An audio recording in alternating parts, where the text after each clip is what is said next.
What do Granny Clampett, Robert De Niro's sperm, and a former Second Lady of the United States have in common? They're all a part of this week's news briefs.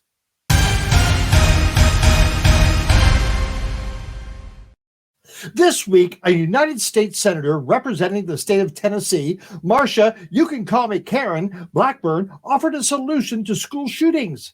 On Fox TV, she said that grandparents could join a force of armed military vets and retired police officers to protect schools from shootings. Yes, Granny, get your gun.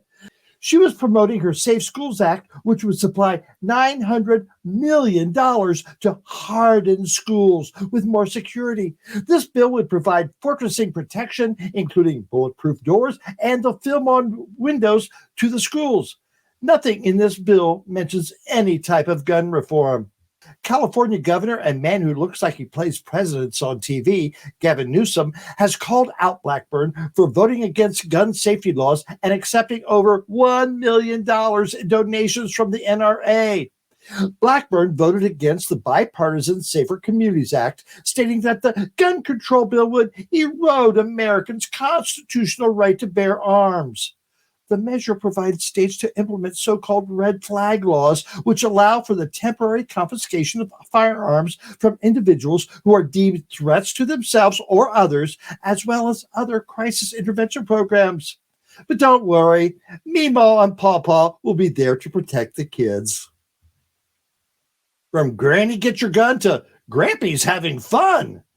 Soon-to-be octogenarian and two-time Oscar winner Robert De Niro announced this week that he's fathered his seventh child. It's not been confirmed who the baby mama is, but it is rumored he has been dating Tai Chi instructor Tiffany Shen since they met on the set of the 2015 film The Intern. De Niro is 79 years old and is the father of two children, aged 51 and 46 from his first marriage, twin 27-year-old sons from a former relationship, and a son 25 and daughter 11 from his second wife.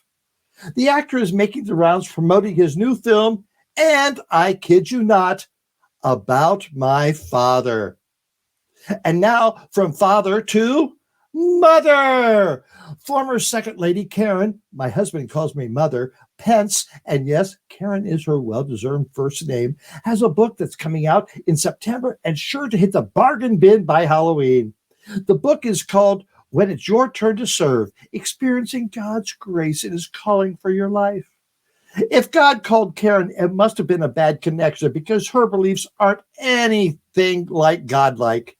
You may recall that while holding the title of Second Lady, she taught at the Emmanuel Christian School in Springfield, Virginia. The school demands all employees and parents sign a pledge saying they condemn homosexuality and gender nonconformity.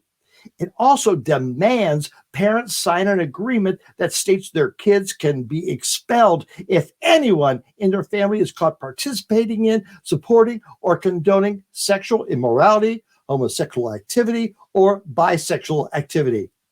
You may also recall that during the pandemic, her husband, the vice president, visited the Mayo Clinic and was maskless. When people started pointing this out, she responded, "As our medical experts have told us, wearing a mask prevents you from spreading the disease. And knowing that he doesn't have COVID-19, he didn't wear one."